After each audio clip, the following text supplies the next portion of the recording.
जय हिंद साथियों, आप सभी का स्वागत है ज्ञानपीठ जीके पॉइंट के इस यूट्यूब चैनल पर। दोस्तों आइए शुरू करते हैं स्टैटिक जीके का एक नया मॉक टेस्ट। इसमें हम अभ्यास करेंगे स्टैटिक जीके के महत्वपूर्ण प्रश्नों का। तो बिना देर के हुए आज का मॉक टेस्ट क्या कहा गया है। पहला प्रश्न आपकी स्क्रीन पर। पहला प्रश्न है दोस्तों, ओजोन परत वायुमंडल की किस परत में पाई जाती है। दोस्तों मैं बताना है कि ओजोन परत जो मिलती है कहाँ मिलती है, तो इसका सही जवाब क्या होगा। दोस्तों कई बार आपको पढ़ा चुका है ये आपका समताप मंडल में ओजोन परत पाई जाती है और ओजोन परत सूर्य से आने वाली जो हानिकारक पराबैंगनी किरणें होती हैं उनको रोक लेती है, जिससे हमारी आंखों का कैंसर, हमारी स्किन का कैंसर हमें नहीं होता। तो ओजोन परत समताप मंडल में मिलती है, ये ध्यान रखना। और ओजोन का सूत्र क्या होता है, जवाब होगा आपका O3 ओजोन का सूत्र होता है। ठीक है दोस्तों, याद रखिएगा। अगर आपसे पूछा जाए दोस्तों कि जो सबसे पहले ओजोन परत में छेद देखा गया था वो कहाँ देखा गया, तो अंटार्कटिका में। अंटार्कटिका में जो ओजोन लेयर थी उसमें डिप्लीशन हुआ था। तो ये जरूर याद रखिएगा, आपसे पूछ सकता है। हमसे प्रश्न में पूछा गया था ओजोन परत कहाँ मिलती है, तो समताप मंडल में। ऑप्शन बी आपका सही जवाब है। अगला प्रश्न, गरीबी हटाओ का नारा किस पंचवर्षीय योजना में दिया गया था। दोस्तों गरीबी हटाओ का नारा दिया गया था ऑप्शन सी 5वीं पंचवर्षीय योजना में। और 5वीं पंचवर्षीय योजना 1974 से 1978 तक चली थी। तो गरीबी हटाओ का नारा जो दिया गया वो 5वीं पंचवर्षीय योजना के दौरान दिया गया था। क्लियर दोस्तों, ऑप्शन सी आपका सही जवाब होगा। अगला प्रश्न क्या कहा गया, सफ़ेद हाथियों का देश किसे कहा जाता है। दोस्तों सफ़ेद हाथियों का देश किसको कहा गया, आंसर होगा ऑप्शन बी, थाईलैंड को सफ़ेद हाथियों का देश कहा जाता है। थाईलैंड की राजधानी क्या है दोस्तों, तो थाईलैंड की राजधानी बैंकॉक। और इस सबसे इम्पोर्टेंट इसकी मुद्रा बहुत आती है आपके एग्जाम में। तो थाईलैंड की मुद्रा है बाहत। बाहत, ठीक है, तो ये जरूर याद रखना, थाईलैंड की मुद्रा बाहत है। क्लियर, पूछ सकता है आपके एग्जाम में। तो सफ़ेद हाथियों का देश किसको कहा गया है, जवाब होगा आपका थाईलैंड को। दोस्तों यहाँ पे लिखा गया है म्यांमार। म्यांमार को क्या बोलते हैं, the land of golden pagoda. The land of golden pagoda. तो कभी आपके एग्जाम में क्वेश्चन आए कि गोल्डन पैगोडा का देश किसको कहा जाता है, तो आंसर होगा म्यांमार को गोल्डन पैगोडा, स्वर्णिम पैगोडा का देश कहा जाता है। क्लियर, याद रखना। तो इसका सही जवाब होगा सफ़ेद हाथियों का देश, आंसर होगा थाईलैंड। अगला क्वेश्चन क्या कहा गया, राष्ट्रीय सुरक्षा गार्ड NSG, ब्लैक कमांडो होते हैं ये, है ना। NSG की स्थापना किस वर्ष की गई। दोस्तों आपको पता है कि NSG जो बना था वो 1984 में बना था। ऑप्शन, हाँ ऑप्शन बी आपका सही जवाब है। NSG ये 1984 में बना। और NSG का मुख्यालय हरियाणा के मानेसर शहर में है। हरियाणा के मानेसर शहर में इसका मुख्यालय है। और मैं आपको बता दूं दोस्तों, इनका लोकप्रिय नाम क्या है, इनको ब्लैक कैट भी कहा जाता है। तो NSG के जो कमांडो होते हैं इनको ब्लैक कैट बोलते हैं, ठीक है, याद रखना। और ये जो NSG बनी थी ये ऑपरेशन ब्लू स्टार के बाद बनी थी। ऑपरेशन ब्लू स्टार आप जानते होंगे कि जो स्वर्ण मंदिर था उसमें जो खालिस्तान के आतंकवादी थे उन्होंने कब्जा कर लिया था। तो खालिस्तानी आतंकियों से जो स्वर्ण मंदिर था उसको मुक्त कराने के लिए एक ऑपरेशन चलाया गया था जिसका नाम था ऑपरेशन ब्लू स्टार। और ऑपरेशन ब्लू स्टार के बाद में भारत में राष्ट्रीय सुरक्षा गार्ड अर्थात NSG की स्थापना की गई थी। और इसका मुख्यालय कहाँ पर है, मानेसर हरियाणा में। अगला प्रश्न क्या कहा गया, स्वराज मेरा जन्मसिद्ध अधिकार है और मैं इसे लेकर रहूंगा, ये किसने कहा था। दोस्तों स्वराज मेरा जन्मसिद्ध अधिकार है, ये कहा था बाल गंगाधर तिलक ने। ऑप्शन बी आपका सही जवाब है, बाल गंगाधर तिलक। और दोस्तों मैं आपको बता दूं, बाल गंगाधर तिलक जो है ना, ये महाराष्ट्र में राष्ट्रवाद फैलाने के लिए जाने जाते हैं। तो ये भी आप याद रखना, इन्होंने महाराष्ट्र में ना एक राष्ट्रवाद की भावना फैलाने के लिए गणपति उत्सव और शिवाजी उत्सव भी शुरू किया था। तो ये जरूर याद रखना, आपसे पूछ सकता है कि महाराष्ट्र में शिवाजी उत्सव और गणपति उत्सव की शुरुआत किसने की थी। जवाब होगा बाल गंगाधर तिलक ने की थी। अब मैं आपको ये भी बता दूं दोस्तों, इनकी एक किताब बड़ी एग्जाम में पूछता है, वो है आपकी गीता रहस्य है। तो गीता रहस्य किताब किसने लिखी, आंसर होगा बाल गंगाधर तिलक की किताब है गीता रहस्य। और साथ साथ मैं आपको बता दूं, the Arctic home of Vedas, the Arctic home of Vedas, home of Vedas, ये किसकी किताब है, आंसर होगा बाल गंगाधर तिलक की किताब है। ठीक है दोस्तों, याद रखना, आपसे पूछ सकता है। और तिलक ने ना एक समाचार पत्र भी शुरू किया था जिसका नाम था केसरी। तो तिलक का केसरी समाचार पत्र जो था ये आपका हिंदी में छपता था, सॉरी मराठी समाचार पत्र था। और एक था आपका मराठा। तो मराठा समाचार पत्र ये अंग्रेजी में छपता था। ठीक है, ये दोनों याद रखना कि तिलक के द्वारा जो समाचार पत्र शुरू किए गए थे, एक केसरी था जो मराठी अखबार था और दूसरा था आपका मराठा जो अंग्रेजी अखबार था। क्लियर दोस्तों, याद रखिएगा। दोस्तों अगर मैं आपसे कहूँ कि आप बताओ भारत में राष्ट्रीय पराक्रम दिवस होता है तो किसकी जयंती होती है। तो दोस्तों राष्ट्रीय पराक्रम दिवस ना नेताजी सुभाष चंद्र बोस की जयंती होती है 23 जनवरी को। अभी मनाया गया था राष्ट्रीय पराक्रम दिवस, तो वो 23 जनवरी को मनाया जाता है। और सुभाष चंद्र बोस की आत्मकथा का नाम क्या है, the Indian struggle and Indian struggle, ये इनकी आत्मकथा का नाम है। तो ये भी आपसे पूछ लेता है एग्जाम में, तो इसको भी आप याद रखना, इंडियन स्ट्रगल। क्लियर, याद रखेंगे। दोस्तों यहाँ पे लिखा गया है लाला लाजपत राय, इनको पंजाब केसरी कहा गया है, पंजाब केसरी, पंजाब केसरी कहा जाता है। ठीक है, याद रखिएगा। और ये भारत में जो पंजाब का क्षेत्र है वहाँ पे राष्ट्रवाद की भावना फैलाने के लिए उत्तरदायी हैं। और मैं आपको बता दूं इनकी किताब भी है the unhappy India, the unhappy India, ये किसकी किताब है, आंसर होगा अनहैप्पी इंडिया, ये आपकी और लाला लाजपत राय की किताब है। ठीक है दोस्तों, याद रखिएगा। अगला प्रश्न तो हमसे पूछा गया था स्वराज मेरा जन से अधिकार है, ये बाल गंगाधर तिलक की कृति है। क्लियर, याद रखना। अगला प्रश्न, भारत के किस अर्धसैन्य बल को हिमालय चोटी का रक्षक कहा जाता है। तो दोस्तों हिमालय चोटी का रक्षक किसको कहा गया, सही जवाब क्या होगा, Indo Tibetan border police, option B ITBP को हिमालय चोटी का रक्षक कहा जाता है। ऑप्शन बी आपका सही जवाब है। क्लियर दोस्तों, याद रखना।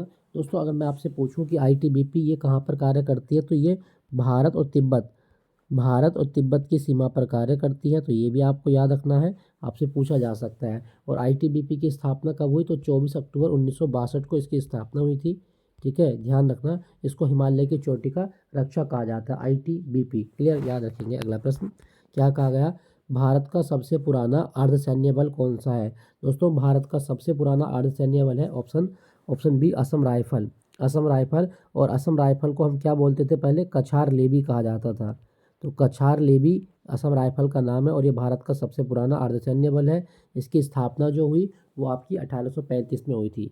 ठीक है दोस्तों, याद रखना 1835, असम राइफल ये भारत का सबसे पुराना अर्धसैन्य बल है। अगला प्रश्न क्या कहा गया, असम राइफल का मुख्यालय कहाँ स्थित है। दोस्तों असम राइफल का मुख्यालय मेघालय के शिलोंग शहर में, ऑप्शन बी आपका सही जवाब होगा। और मैं आपको बता दूं दोस्तों असम राइफल को पूर्वोत्तर का प्रहरी कहा जाता है।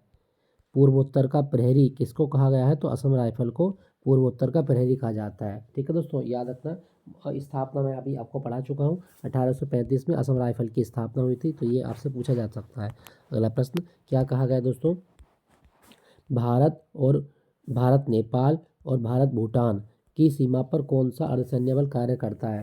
दोस्तों भारत नेपाल और भारत भूटान पर कार्य करता है एसएसबी, ऑप्शन सी आपका सही जवाब है, एसएसबी ही कार्य करता है। क्लियर, याद रखना। और दोस्तों मैं बता दूं एसएसबी की स्थापना जो हुई थी वो 1963 में हुई थी। एसएसबी की स्थापना 1963 में की गई। क्लियर, याद रखिएगा। तो इसको आप याद रखना, 1963 में इसकी स्थापना हुई। और दोस्तों मैं आपको ये भी बता दूं, अगर आपसे पूछा जाए कि भारत में जो पाकिस्तान का बॉर्डर है और बांग्लादेश का बॉर्डर है उस पर कौन काम करता है, तो बीएसएफ काम करती है। ठीक है, लेकिन हमसे पूछा गया था भारत नेपाल और भारत भूटान की सीमा पर वो एसएसबी कार्य करती है। ऑप्शन सी आपका सही जवाब है। अगला प्रश्न, राष्ट्रीय सुरक्षा गार्ड की स्थापना किस वर्ष की गई।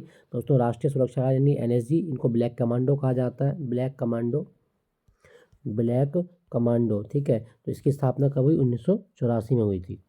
ब्लैक कमांडो की स्थापना 1984। अगला प्रश्न क्या कहा गया, सीआईएसएफ का मुख्य कार्य क्या है। दोस्तों सीआईएसएफ के फुल फॉर्म है केंद्रीय औद्योगिक सुरक्षा बल। ये भारत में जो सरकारी महत्व के संस्थान हैं, जो भारत के हवाई अड्डे हैं, जो भारत की मेट्रो हैं, जो पब्लिक सेक्टर की चीज़ें हैं, उनकी सुरक्षा की जिम्मेदारी है इसकी। तो औद्योगिक संस्थानों और हवाई अड्डों की सुरक्षा ये सीआईएसएफ का कार्य है।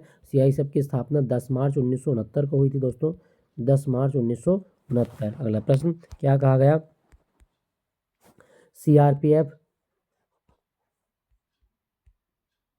सीआरपीएफ की उस विशेष शाखा का नाम क्या है जो दंगों जैसी स्थितियों से निपटने के लिए बनाई गई है। दोस्तों जब भी हम सीआरपीएफ की बात करते हैं तो जब दंगे होते हैं ना, तो उस यूनिट में जो लोग आते हैं वो आरएएफ के होते हैं। Option option A option B आपका सही जवाब है, RAF, rapid action force. Clear दोस्तों, याद रखना। आपसे पूछा जाए कि सीआरपीएफ की वो ब्रांच का नाम बताओ जो दंगों की स्थिति से निपटने के लिए बनाई गई है, तो वह है आरएएफ, रैपिड एक्शन फोर्स। दोस्तों अगर मैं आपसे बात करूं कि सीआरपीएफ की स्थापना कब हुई, तो 27 जुलाई 1939 को सीआरपीएफ की स्थापना हुई थी। सीआरपीएफ की स्थापना 27 जुलाई 1939 को हुई थी। क्लियर दोस्तों, याद रखिएगा। अगला प्रश्न क्या कहा गया, नक्सलवाद और छापामार युद्ध से निपटने के लिए सीआरपीएफ की विशेष कमांडो यूनिट कौन सी है। दोस्तों जब हम बात करते हैं नक्सलवाद और छापामार युद्ध से निपटने के लिए, तो विशेष कमांडो यूनिट है कोबरा कमांडो। तो ये भी आपके एग्जाम में पूछ लेता है, अग्निवीर जैसे एग्जाम में, कि जो कोबरा कमांडो यूनिट है वो किस में होती है, तो आंसर होगा सीआरपीएफ की विशेष कमांडो यूनिट है, जो नक्सलवाद और छापामार युद्ध से निपटने के लिए बनाई गई है। दोस्तों अगर मैं आपसे कहूँ कि यहाँ एक शब्द लिखा गया नक्सलवाद, अगर आपके एग्जाम में क्वेश्चन आए कि रेड कॉरिडोर क्या होते हैं, रेड कॉरिडोर क्या होते हैं, तो आप बताइएगा नक्सल प्रभावित क्षेत्रों को रेड कॉरिडोर कहा जाता है। नक्सल प्रभावित क्षेत्र, ठीक है दोस्तों, याद रखना, आपसे पूछ सकता है। नक्सल प्रभावित क्षेत्र ये रेड कॉरिडोर कहलाते हैं। क्लियर, याद रखेंगे। अगला प्रश्न क्या कहा गया, भारत के सभी केंद्रीय सशस्त्र पुलिस बलों का प्रशासनिक नियंत्रण किस मंत्रालय के पास होता है। दोस्तों भारत में जितने भी सेंट्रली आर्म पुलिस फोर्स है, जितने भी हमारे सशस्त्र बल हैं, इनका जो मतलब नियंत्रण होता है वो गृह मंत्रालय के अधीन होता है। तो गृह मंत्रालय भारत के सभी केंद्रीय पुलिस बलों का प्रशासनिक नियंत्रण अपने हाथ में रखता है। ऑप्शन बी आपका सही जवाब है, गृह मंत्रालय। क्लियर दोस्तों, याद रखना। भारत में कितने सीएपीएफ है, तो 7 है अभी के लिए। Assam rifle, BSF, CRPF, CISF, NSG हो गया ना, एसएसबी हो गया आपका, आईटीबीपी हो गया आपका, वो सब। अगला प्रश्न, बीएसएफ क्या है, सीमा सुरक्षा बल किन देशों की सीमाओं की सुरक्षा के लिए जिम्मेदार है। दोस्तों जब भी हम बीएसएफ की बात करते हैं तो बीएसएफ पाकिस्तान और बांग्लादेश के बॉर्डर पर हमारी सुरक्षा करता है। ऑप्शन बी आपका सही जवाब है, पाकिस्तान और बांग्लादेश के बॉर्डर पर। ऑप्शन बी आपका सही जवाब है। अगला प्रश्न दोस्तों, अगर आपसे पूछे कि बीएसएफ की स्थापना कब हुई थी, तो 1965 में बीएसएफ की स्थापना हुई थी। तो ये जरूर याद रखना, आपसे पूछ सकता है। अगला प्रश्न क्या कहा गया, एनएसजी कमांडो को किस लोकप्रिय नाम से जाना जाता है। कई बार पढ़ा चुके हैं, एनएसजी कमांडो को ब्लैक कैट कहा जाता है। ऑप्शन बी आपका सही जवाब है, ब्लैक कैट। क्लियर दोस्तों, याद रखना। अगला प्रश्न क्या कहा गया, भारतीय तटरक्षक बल का मुख्यालय कहाँ पर है। तो इंडियन कोस्ट गार्ड का मुख्यालय कहाँ पर है, आंसर होगा नई दिल्ली। भारतीय तटरक्षक बल का मुख्यालय नई दिल्ली में है। दोस्तों अगर मैं आपसे कहूं कि इंडियन कोस्ट गार्ड की स्थापना कब हुई, तो 1 फरवरी 1977 को इंडियन कोस्ट गार्ड की स्थापना हुई। और मैं आपको बता दूं इसका ध्येय वाक्य क्या है, वयम रक्षा में, वयम रक्षा में, ये भारतीय तटरक्षक का ध्येय वाक्य है। तो ये भी आपको याद रखना है। ठीक है दोस्तों, पूछा जा सकता है आपसे। और भारत में जो तटरक्षक बल है इसकी अकादमी भी है। तो भारतीय तटरक्षक अकादमी कहाँ पर है, मैंगलोर में है, मैंगलोर। और मैंगलोर कर्नाटक का एक शहर है। तो ये भी आपको याद रखना है। तो भारतीय तटरक्षक बल की स्थापना 1 फरवरी 1977 को हुई थी। और आज 1 फरवरी है, इसका स्थापना दिवस भारत में मनाया जा रहा है। तो भारतीय तटरक्षक बल के बारे में आप याद रखना। ठीक है दोस्तों, और इसका ध्येय वाक्य एग्जाम में आ चुका है, तो ये भी आपको याद रखना, वयम रक्षा में। क्लियर, तटरक्षक बल का मुख्यालय पूछा गया था, आंसर होगा नई दिल्ली। क्लियर दोस्तों, याद रखना। और दोस्तों मैं आपको बता दूं, भारतीय तटरक्षक बल ना ये रक्षा मंत्रालय के अधीन आता है, रक्षा मंत्रालय के अधीन। क्लियर, याद रखना। अगला प्रश्न क्या कहा गया, किस बल को उत्तर पूर्व का प्रहरी कहा जाता है, सेनेटरी ऑफ नॉर्थ ईस्ट। तो पूर्वोत्तर का प्रहरी किसको कहा गया है दोस्तों, पूर्वोत्तर का प्रहरी कहा जाता है असम राइफल को। ऑप्शन सी आपका सही जवाब है, असम राइफल। और असम राइफल का पुराना नाम क्या है, कछार लेवी, कछार लेवी कहा जाता है। और इसकी स्थापना कब हुई, 1835 में हुई थी। तो असम राइफल जो है ना, इसको पूर्वोत्तर का प्रहरी कहा गया है, ये भी आप याद रखिएगा। अगला प्रश्न क्या कहा गया, शौर्य, दृढ़ता और कर्तव्य निष्ठा किस बल का आदर्श वाक्य है। तो शौर्य, दृढ़ता और कर्तव्य निष्ठा ये आईटीबीपी का ध्येय वाक्य है, आईटीबीपी। और आईटीबीपी जो है ना, ये भारत और तिब्बत की जो सीमा है उस पर सुरक्षा का उत्तरदायित्व निभाती है। ठीक है, भारत और तिब्बत, तिब्बत मतलब चीन, तो भारत चीन की सीमा पर आईटीबीपी कार्य करती है। क्लियर, याद रखना। अगला प्रश्न क्या कहा गया है, केंद्रीय रिजर्व पुलिस बल अर्थात सीआरपीएफ की स्थापना क्राउन रिप्रेजेंटेटिव पुलिस के रूप में कब की गई थी।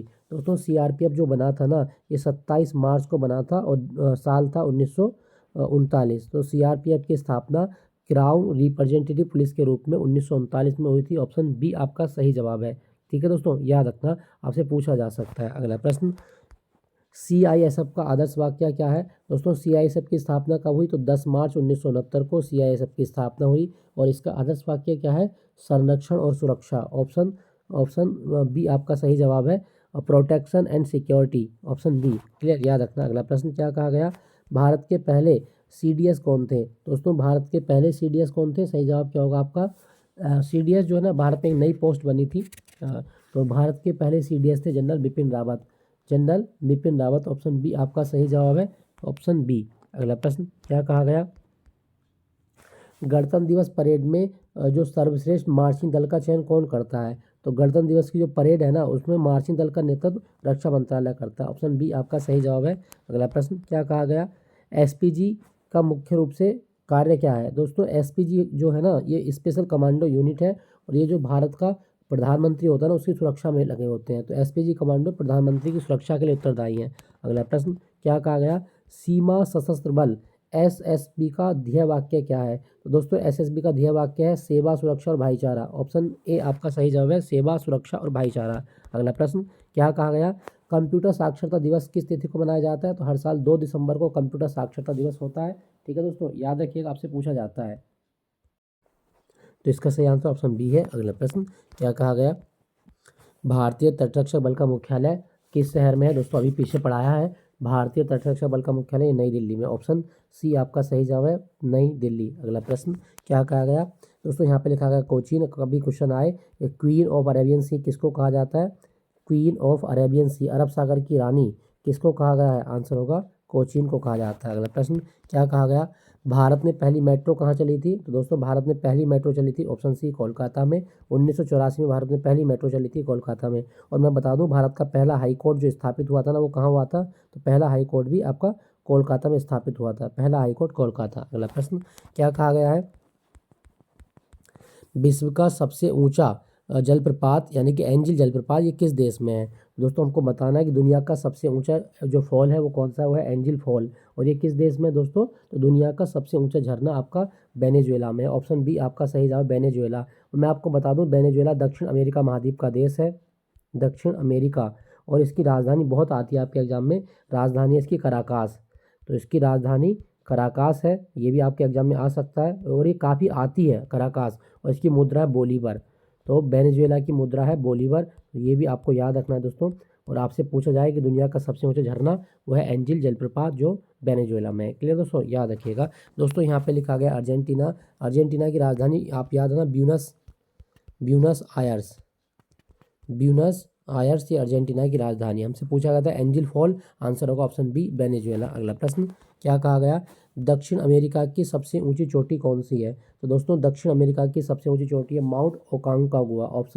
ऑप्शन बी आपका सही जवाब है, माउंट अकांकागुआ। और ये जो माउंट अकांकागुआ है ना, ये एंडीज पर्वतमाला में आती है, एंडीज पर्वतमाला का हिस्सा है। तो ये जरूर याद रखना, आपसे पूछ सकता है एंडीज पर्वतमाला। और मैं आपको बता दूं अकांकागुआ अर्जेंटीना में स्थित है, अर्जेंटीना के क्षेत्र में आती है। तो ये आपसे पूछा जाए कि दक्षिण अमेरिका महाद्वीप की सबसे ऊंची चोटी, जवाब होगा माउंट अकांकागुआ। क्लियर दोस्तों, याद रखिएगा। अगला प्रश्न क्या कहा गया, अमेजन नदी अपना जल किस महासागर में गिराती है। दोस्तों अमेजन नदी दुनिया की दूसरी सबसे लंबी नदी मानी जाती है नील नदी के बाद में। लेकिन यहाँ पे एक चीज़ याद रखना, दुनिया की सबसे चौड़ी नदी कौन सी है। तो सबसे चौड़ी नदी है अमेजन नदी, जो अपने जल प्रवाहित क्षेत्र के लिए, जल भरण के लिए बहुत जानी जाती है। इसमें बहुत ज़्यादा जल की मात्रा पाई जाती है। तो दुनिया की सबसे चौड़ी नदी वो है अमेजन नदी। और अमेजन नदी जो निकलती है ना, वो एंडीज पर्वतमाला से निकलती है। और एंडीज पर्वतमाला से निकलते हुए ये कहाँ पे गिर जाती है, तो वो गिर जाती है आपकी अटलांटिक महासागर में। ठीक है, तो एंडीज पर्वतमाला से निकलती हुई ये अटलांटिक महासागर में गिर जाती है। ठीक है, अमेजन नदी। तो सही आंसर होगा ऑप्शन सी, अटलांटिक महासागर में गिर जाती है। दोस्तों अमेजन नदी का नाम अमेजन क्यों पड़ा, क्योंकि ये वर्षा वनों के कारण, अमेजन वर्षा वनों के कारण इसका नाम अमेजन पड़ा है। और मैं आपको बता दूं दोस्तों, जो अमेजन के वर्षा वन है ना, उनको धरती का फेफड़ा कहा जाता है। धरती का फेफड़ा किसको कहा गया, तो अमेजन वर्षा वनों को धरती का फेफड़ा कहा गया है। तो ये जरूर याद रखना।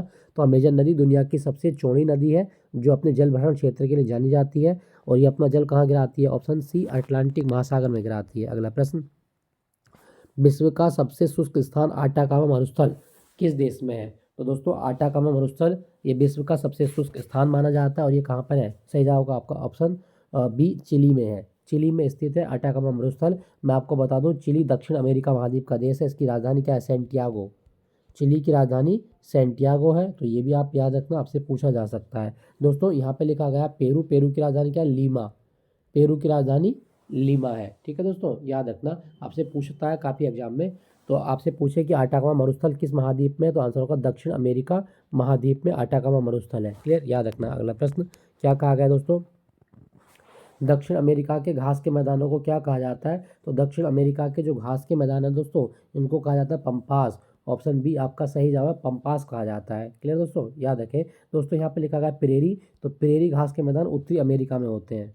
उत्तरी अमेरिका में प्रेरी घास के मैदान पाए जाते हैं। स्टेपी आप जानते हैं, स्टेपी घास के मैदान आपके रूस वाले क्षेत्र में मिलते हैं। क्लियर, याद रखना। तो पंपास घास के मैदान अर्जेंटीना वगैरह में देखे जाते हैं, तो ये दक्षिण अमेरिका में पाए जाते हैं। अगला प्रश्न क्या कहा गया, टिटिकाका झील किन दो देशों की सीमा पर स्थित है। दोस्तों टिटिकाका झील दुनिया की सबसे ऊंची नौकायान झील है। दुनिया की सबसे ऊंची नौकायान झील है टिटिकाका झील। और मैं आपको बता दूं दोस्तों, ये दो देशों की सीमा पर है, एक पेरू और बोलीविया। पेरू और बोलीविया की सीमा पर टिटिकाका झील स्थित है। ये जरूर याद रखना, आपसे पूछा जा सकता है। क्लियर दोस्तों, याद रखेंगे। दोस्तों यहाँ पे लिखा गया है इक्वेडोर। इक्वेडोर की राजधानी क्या है, क्वीटो। क्वीटो, ये जरूर याद रखना। ठीक है दोस्तों, क्वीटो इसकी राजधानी है। चलो आपसे एक प्रश्न पूछता हूँ कि बोलीविया इसकी राजधानी आप मुझे कमेंट में लिख के बताइएगा। बोलीविया की राजधानी क्या है, ये कमेंट में लिख के बताओ। हमसे प्रश्न में पूछा गया था टिटिकाका झील, आंसर होगा पेरू और बोलीविया की सीमा पर स्थित है। अगला प्रश्न क्या कहा गया, दक्षिण अमेरिका का कौन सा देश तांबे के उत्पादन में प्रथम स्थान पर है। तो तांबे के उत्पादन में प्रथम स्थान पर कौन सा देश है, आंसर होगा चिली। ऑप्शन बी आपका सही जवाब है। चिली जो है ये तांबे के उत्पादन में प्रथम स्थान पर है दक्षिण अमेरिका में। क्लियर दोस्तों, याद रखना, आपसे पूछा जाता है। अगला प्रश्न क्या कहा गया, कौन सी रेखा दक्षिण अमेरिका महाद्वीप से होकर गुजरती है। तो दोस्तों कौन सी रेखा गुजरती है दक्षिण अमेरिका महाद्वीप से, आंसर होगा भूमध्य रेखा और मकर रेखा। सही जवाब है आपका ऑप्शन ए, भूमध्य रेखा और मकर रेखा दक्षिण अमेरिका महाद्वीप से होकर गुजरती है। ठीक है दोस्तों, याद रखना। अगला प्रश्न, अच्छा क्वेश्चन कभी आया आपके एग्जाम में कि कौन सी नदी मकर रेखा को 2 बार काटती है, तो सही जवाब क्या होगा। तो अगर आपसे पूछा जाए कि मकर रेखा को 2 बार काटने वाली नदी, वो है आपके लिम्पोपो नदी। तो लिम्पोपो ये एक नदी है और जो मकर रेखा को 2 बार काटती है। भूमध्य रेखा को कौन सी नदी 2 बार काटती है, कांगो नदी। कांगो नदी। क्लियर, याद रखना। हमसे पूछा गया था दक्षिण अमेरिका महाद्वीप से कौन सी रेखा गुजरती है, ऑप्शन ए भूमध्य रेखा और मकर रेखा गुजरती है। अगला प्रश्न, ब्राजील में कॉफ़ी के बागानों को क्या कहा जाता है। दोस्तों ब्राजील में कॉफ़ी के बागान कहा जाते हैं फजेंडा। फजेंडा कहा जाता है। ठीक है दोस्तों, याद रखना, आपसे पूछ लेता है। और दोस्तों मैं आपको बता दूं, ब्राज़ील में ना एक जगह है साओ पोलो। साओ पोलो, तो साओ पोलो दुनिया की सबसे बड़ी कहवा मंडी है। ठीक है, तो कभी क्वेश्चन आए कि दुनिया की सबसे बड़ी कहवा कॉफ़ी को ही बोलते हैं, दुनिया की सबसे बड़ी कहवा मंडी कहाँ पर, तो ब्राज़ील में है और इसका नाम है साओ पोलो। Sao Paulo. और ब्राज़ील में ना एक बंदरगाह बड़ा फेमस है, वो है आपका सेंटोस। तो कभी क्वेश्चन आए कि सेंटोस बंदरगाह ये किसके लिए प्रसिद्ध है, तो सेंटोस बंदरगाह कॉफ़ी निर्यात के लिए जाना जाता है। दुनिया का कॉफ़ी पोर्ट इसको कहा जाता है। ठीक है, दोनों चीज़ें आप याद रखना। तो ब्राज़ील में कॉफ़ी के बागान फजेंडा कहलाते हैं। ऑप्शन बी आपका सही जवाब है। ठीक है, याद रखिएगा। अगला प्रश्न क्या कहा गया, दक्षिण अमेरिका का सबसे बड़ा देश क्षेत्रफल के अनुसार कौन सा है। दोस्तों जब हम बात करते हैं दक्षिण अमेरिका की, तो सबसे बड़ा देश कौन सा, आंसर होगा ऑप्शन बी ब्राज़ील दक्षिण अमेरिका का सबसे बड़ा देश है। ठीक है दोस्तों, ब्राज़ील। क्लियर, याद रखना। कोलंबिया की राजधानी क्या है, बोगोटा। कोलंबिया की राजधानी बोगोटा है, तो ये भी आप याद रखेंगे। अगला प्रश्न क्या कहा गया, एंडीज पर्वतमाला किस प्रकार का पर्वत है। तो एंडीज पर्वतमाला दुनिया की सबसे लंबी पर्वतमाला मानी जाती है, सबसे लंबी। ठीक है, पर्वतमाला है और ये एक प्रकार का बलित पर्वत है, फोल्ड माउंटेन है। ऑप्शन बी आपका सही जवाब, फोल्ड माउंटेन। ठीक है दोस्तों, याद रखना। अगला प्रश्न, पटागोनिया मरुस्थल कहाँ स्थित है। दोस्तों पटागोनिया मरुस्थल की बात करें तो ये कहाँ पर है, ऑप्शन बी अर्जेंटीना में है। पटागोनिया मरुस्थल अर्जेंटीना में है। ठीक है दोस्तों, याद रखना, आपसे पूछ लेता है। अभी मैंने पढ़ा था वेनेजुएला की राजधानी क्या है, कराकास। वेनेजुएला की राजधानी कराकास है। अगला प्रश्न क्या कहा गया, दक्षिण अमेरिका के 2 स्थल अवरुद्ध देश कौन से हैं। तो दक्षिण अमेरिका के 2 लैंडलॉक कंट्री कौन से हैं, आंसर क्या होगा दोस्तों, बोलीविया और पराग्वे। बोलीविया और पराग्वे, यानी कि ऑप्शन बी आपका सही जवाब है। दक्षिण अमेरिका के 2 स्थल अवरुद्ध देश हैं, बोलीविया और पराग्वे। क्लियर दोस्तों, याद रखिएगा। अगला प्रश्न क्या कहा गया, दुनिया की सबसे ऊंची नौगम्य झील कौन सी है। तो हाईएस्ट नेविगेबल झील कौन सी है, टीटीकाका झील है। टीटीकाका झील अभी पढ़ाया है मैंने इसको। क्लियर, याद रखना। अगला प्रश्न क्या है, साओ पोलो किसके लिए प्रसिद्ध है। तो साओ पोलो दुनिया की सबसे बड़ी कॉफ़ी मंडी है, जो ब्राज़ील में आती है, ब्राज़ील में। तो ये भी आप याद रखना, दुनिया की सबसे बड़ी कॉफ़ी मंडी साओ पोलो। अगला प्रश्न क्या कहा गया, वेनेजुएला में घास के मैदानों को क्या कहा जाता है। तो वेनेजुएला में घास के मैदान लानोस कहलाते हैं, लानोस। ऑप्शन बी आपका सही जवाब है, लानोस कहा जाता है। ठीक है दोस्तों, याद रखना, आपसे पूछ सकता है, लानोस। अगला प्रश्न क्या लिखा गया है, अगला प्रश्न में इक्वेडोर की राजधानी क्या है, बहुत आता है इक्वेडोर की राजधानी, तो इक्वेडोर की राजधानी क्वीटो, ऑप्शन बी आपका सही जवाब है क्वीटो। लीमा किसकी राजधानी है, तो पेरू की राजधानी लीमा है। बोगोटा कोलंबिया की राजधानी है, कोलंबिया। और सैंटियागो चिली की राजधानी है, चिली। क्लियर, याद रखिएगा। अगला प्रश्न क्या कहा गया, अमेजन बेसिन के वर्षा वनों को स्थानीय रूप से क्या कहा जाता है, तो अमेजन वर्षा वनों को स्थानीय रूप से हम क्या बोलते हैं, सवाना, सेल्वास, स्टेप या टैगा।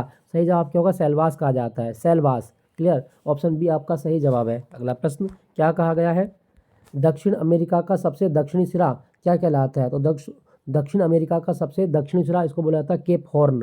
ऑप्शन बी आपका सही जवाब है केप हॉर्न। क्लियर दोस्तों, तो दोस्तों अभी कुछ प्रश्न हो रहे हैं, 70 क्वेश्चन कर लेते हैं आज।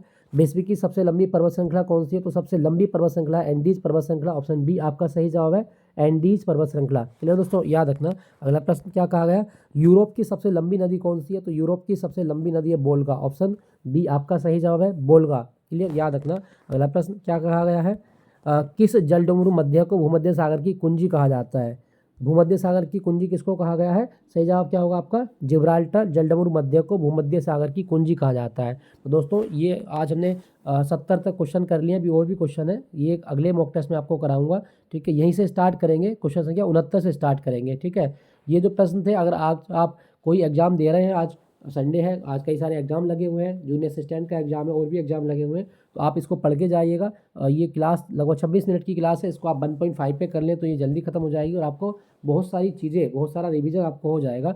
तो आपके आज के एग्जाम के लिए ऑल द बेस्ट। फिर मुलाकात होगी अगले मॉक टेस्ट में। थैंक यू फॉर वॉचिंग ज्ञानप्रीत जी के पॉइंट।